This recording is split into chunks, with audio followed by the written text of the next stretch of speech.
tu savais qu'il existe une couleur qui a un pouvoir spécial sur ton bien-être et sur ton cerveau, et que c'est quasiment sûr que tu ne la vois pas assez.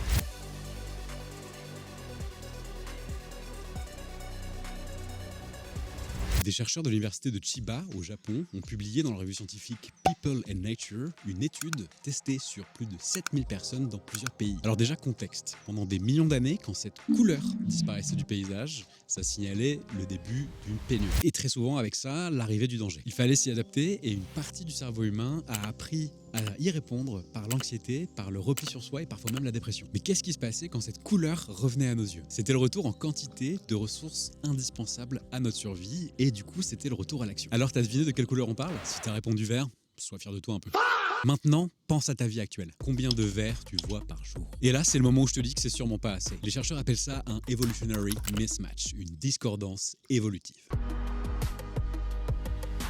Et ça veut dire quoi? Que ton système nerveux envoie encore les mêmes signaux d'alerte qu'en pleine sécheresse préhistorique.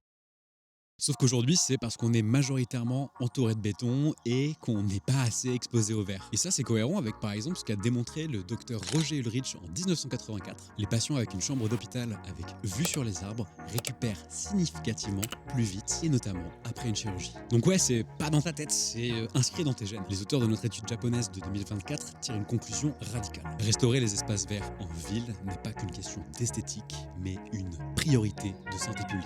Et c'est pas moi qui l'ai dit, c'était Benjamin. Chaque semaine, je traduis pour toi la science des bienfaits de la nature, alors abonne-toi.